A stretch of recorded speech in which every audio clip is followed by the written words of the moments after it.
departed quickly, it says in Matthew 28:8, and reported it with great joy and ran and told the disciples. మత్తయి సువార్త 28:8 మనం చూసినట్లయితే వారు భయముతోను మహా ఆనందముతోను సమాధి యొద్ద నుండి త్వరగా వెళ్లి ఆయన శిష్యులకు ఆ వర్తమానము తెలుప పరిగెత్తుచుండగా. And Jesus met them and greeted them, and they came up and took a hold of his feet and worshipped him. యేసు వారిని ఎదుర్కొని మీకు శుభమని చెప్పెను. వారు ఆయన ఎద్దుకు వచ్చి ఆయన పాదములు పట్టుకొని ఆయనకు మ్రొక్కగా. And then Jesus said to them, "Don't be afraid." యేసు భయపడకుడి. So always those were his words, "Peace be to you." ఎప్పుడు కూడా ప్రభు ఇలా చెప్తూ ఉండేవాళ్ళు, మీకు సమాధానం కలుగును గాక. Don't be afraid. మీరు భయపడకుడి. Those are the most common words he used even after his resurrection. Peace. ఆయన పునరుద్ధరణ తర్వాత కూడా ఎప్పుడు మాట్లాడే మాటలు ఇవి, మీకు సమాధానం కలుగును గాక అని చెప్పారు. No fear. Peace, no fear. భయపడొద్దు, సమాధానంగా ఉండండి, భయపడొద్దు. I hope we will take those words to heart because of the resurrection of Jesus Christ, because he lives. ఇవి మీ హృదయంలోనికి తీసుకుంటారని నేను అనుకుంటున్నాను. యేసుక్రీస్తు ప్రభువారు పునరుద్ధరణ అయ్యాడు కాబట్టి, ఆయన జీవించుచున్నాడు గనుక. Like we sing in that song, we can face tomorrow because the one who holds tomorrow lives. మనం ఒక పాటలో పాడుతూ ఉండేటట్లుగా రేపటి దినాన్ని మనం ఎదుర్కోగలము, ఎందుకంటే ఆ రేపటి దినాన్ని కలిగిన వ్యక్తి ఆయన జీవిస్తున్నాడు కనుక. There's no fear, no anxiety, and there's peace. కాబట్టి భయపడాల్సిన అవసరం లేదు, చింతించాల్సిన అవసరం లేదు, సమాధానం కలిగి ఉండవచ్చు. Go and take my word to my brethren. You see, this is a new thing that happened in the resurrection. మీరు వెళ్ళి నా సహోదరులకి ఈ విధంగా చెప్పమన్నాడు ప్రభు. పునరుద్ధరణ అయిన తర్వాత జరిగిన ఒక కొత్త సంఘటన ఇది. Till then he had called the people his disciples and servants and friends. అప్పటి వరకు ఆయన శిష్యులను పిలిచాడు, దాసులను పిలిచాడు, స్నేహితులను పిలిచాడు వాళ్ళని. But after the resurrection he calls those people my brothers. కానీ పునరుద్ధరణ అయిన తర్వాత ప్రభు వాళ్ళని ఏమని పిలిచాడంటే నా సహోదరులు. Go and take word to my brethren to leave for Galilee, and there they shall see me. మీరు వెళ్ళి నా సహోదరులు గలిలయకు వెళ్ళవలనని వారు అక్కడ నన్ను చూతురని వారికి తెలుపుడనెను. See in John chapter 20 where we read of his meeting with Mary Magdalene. యోహాను సువార్త 20వ అధ్యాయంలో మనం చూసినట్లయితే ఆయన మగ్దలేన మరియను కలుసుకున్నప్పుడు, and he tells her, John 20:17 in the middle, "Go to my brethren."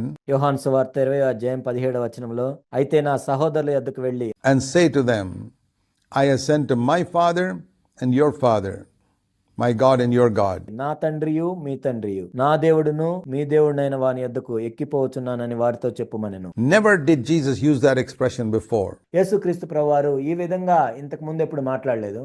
All through the Gospels, throughout his earthly life, he would talk about my Father. సువార్తలన్నిటిలో మనం చూసినట్లయితే, ఆయన ఈ భూమి మీద జీవించిన దినాల్లో మనం చూసినట్లయితే ఆయన ఎప్పుడు కూడా నా తండ్రి అని మాత్రమే పిలిచాడు. Or sometimes he would talk to the disciples about your Father. కొన్నిసార్లు శిష్యులతో మీ తండ్రి అని చెప్పాడు. It was always my Father or your Father. ఆయన ఎప్పుడు కూడా నా తండ్రి లేక మీ తండ్రి అని చెప్పాడు. కానీ But after the resurrection he combines the two for the first time. పునరుద్ధరణ అయిన తర్వాత ఈ రెండింటిని ఒక చోట ఆయన కలుపుతూ ఉన్నాడు. To my Father and your Father, he says, we are one now. నా తండ్రి మీ తండ్రి అని చెప్తున్నాడు. అంటే ఇప్పుడు మనం ఒకటే. And you are my brothers. మీరు నా సహోదరులు అని చెప్తూ ఉన్నాడు. In John 15 he had told them, యోహాను 15లో మనం చూసినట్లయితే, till now I call you servants, but now you're not my servants, you're my friends.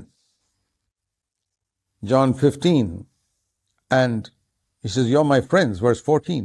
I don't call you slaves anymore, verse 15. నేను మీకు ఆజ్ఞాపించిన వాటిని చేసిన మీరు నా స్నేహితులు అయ్యుందురు, మిమ్మల్ని దాసులు అని పిలవక స్నేహితులని పిలుచుచున్నాను. They were slaves, he says, I call you friends. Now he says, I call you my brothers. వాళ్ళు మొట్టమొదటి దాసులుగా ఉన్నారు, తర్వాత స్నేహితులు అయ్యారు, ఆ తర్వాత సహోదరులు అయ్యారు. So when we call a person a brother, do you know what that means? It's the greatest title you can ever give to a child of God. ఒక వ్యక్తిని నువ్వు సహోదరుడు అని పిలుస్తున్నావంటే విశ్వాసికి ఇవ్వగలిగిన అత్యంత గొప్ప పేరది. A brother of Jesus Christ. దాని అర్థం ఏంటంటే నీవు యేసుక్రీస్తు ప్రభు యొక్క సహోదరుడివి అని. I always say that to people. Call me a brother. Don't call me a reverend or something like that. Call me a brother. నేను ప్రజలతో చెప్పేది ఏంటంటే నన్ను సహోదరుడు అని పిలవండి, రెవరెండ్ అని పిలవద్దు, సహోదరుడు అని పిలవండి. That's the highest title that any child of God can have, a brother of Jesus Christ.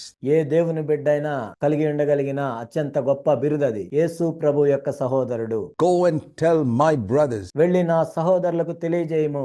I wish we'd be gripped by the significance of this title. ఈ మాట యొక్క అర్థాన్ని మనం అర్థం చేసుకోగలగాలి అని నేను కోరుకుంటున్నాను. My brothers My father and your father, we are one. నా సహోదరులు, నా తండ్రి మీ తండ్రి ఒక్కడే, మనం ఒక్కటై ఉన్నాము. Romans 8:29 says, రోమీలకు రాసిన పత్రిక 8:29 మనం చూసినట్లయితే, those whom he foreknew, whom God foreknew, he predestined. He determined a destination for them that they should become like Jesus, conformed to the image of his son, so that he might be the firstborn among many brothers. ఎందుకనగా తన కుమారుడు అనేక సహోదరుల్లో జ్యేష్ఠుడగునట్లు దేవుడు ఎవరిని ముందుగా ఎరిగినో వారు తన కుమారునితో సారూప్యం గలవారవుటకు వారిని ముందుగా నిర్ణయించెను. మరియు ఎవరిని ముందుగా నిర్ణయించెనో వారిని పిలిచెను. ఎవరిని పిలిచెనో వారిని నీతిమంతులుగా తీర్చెను. ఎవరిని నీతిమంతులుగా తీర్చెనో వారిని మహింపరచెను. When God sent his son to the earth, we read in John 3:16, he was the only begotten son. దేవుడు తన కుమారుని భూమి మీదకు పంపించినప్పుడు యోహాను సువార్త 3:16 మనం చదువుతాము, ఆయన అద్వితీయుడైన కుమారుడు, ఒక్కగానొక్క కుమారుడు. Now he became the firstborn after the resurrection. పునరుద్ధరణైన తర్వాత అనేక సహోదరుల్లో ఈయన జ్యేష్ఠుడయ్యాడు. So the resurrection is very significant. కాబట్టి పునరుద్ధానం అనేది ఎంతో ప్రాధాన్యమైనది. Jesus was no longer the only begotten son. Up until the resurrection, he was the only begotten son of God. పునరుద్ధానం అనేది ఎంతో ప్రాధాన్యమైంది. ఎందుకంటే పునరుద్ధానం తర్వాత యేసుక్రీస్తు ప్రభువారు ఒక్కగానొక్క కుమారుడుగా లేడు. అప్పటి వరకు అయితే ఆయన ఒక్కగానొక్క కుమారుడుగా, అద్వితీయ కుమారుడుగా ఉన్నాడు. But the moment he rose from the dead, he became the firstborn. కానీ ఆయన ఎప్పుడైతే పునరుద్ధరణయ్యాడో ఆయన అనేక సహోదరుల్లో జ్యేష్ఠుడిగా ఉన్నాడు. You need to see the significance of this resurrection. కాబట్టి ఈ పునరుద్ధానం యొక్క ప్రాధాన్యతను మనం అర్థం చేసుకోవాలి. What is Jesus teaching us? That we are his brothers. యేసుక్రీస్తు ప్రభువారు ఏం బోధిస్తున్నారంటే మనము ఆయన సహోదరులమని. That his father is our father. That he's our elder brother. ఆయన తండ్రి మన తండ్రి, ఆయన మనకు జ్యేష్ఠుడైన సహోదరుని వలె ఉన్నాడు. It's an amazing relationship. ఇదెంతో అద్భుతమైన సంబంధం. And that we can have the same rights as he has. కాబట్టి ఇప్పుడు ఆయనకి ఎటువంటి హక్కులు ఉన్నాయో మనకు కూడా అటువంటి హక్కులే ఉంటాయి. If we keep the same laws, God will do for us everything that he did for Jesus, because యేసుక్రీస్తు ప్రభువారు ఏ విధంగా ఆజ్ఞలు పాటించారో మనం కూడా పాటించినట్లయితే యేసు ప్రభువుకి దేవుడు ఏం చేశాడో మనకు కూడా అదే చేస్తాడు. just because there's no partiality with God. What he did for his elder son, he will do for us. ఎందుకంటే దేవుని పట్ల ఎటువంటి పక్షపాతము ఉండదు. ఆయన తన జ్యేష్ఠ కుమారుడికి ఏదైతే చేశాడో మిగిలిన కుమారులకు కూడా అదే చేస్తాడు. When I had only one son, he was my firstborn.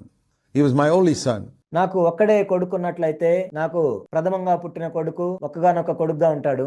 But once I had other sons, then he became my firstborn. కానీ నాకు ఇంకో కుమారుడు పుట్టినట్లయితే ఆ ఒక్కగానొక్క కుమారుడుగా ఉండకుండా జ్యేష్ఠుడిగా ఉంటాడు. How does an only son become a firstborn when there are other sons? ఒక్కగానొక్క కుమారుడు మొదటిగా పుట్టిన కుమారుడు ఎలా అవుతాడు?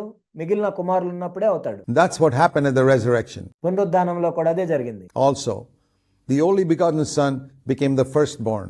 ఒక్కగానొక్క కుమారుడు అద్వితీయ కుమారుడుగా ఉన్నవాడు అనేక సహోదరుల్లో జ్యేష్ఠుడిగా అయ్యాడు. We need to see this దీన్ని మనం చూడాలి. so that we can recognize our position and our privilege as children of God. ఆ విధంగా దేవుని యొక్క పిల్లలముగా మన స్థానం ఏంటో, మన ఆధిక్యత ఏంటో మనకు తెలుస్తుంది.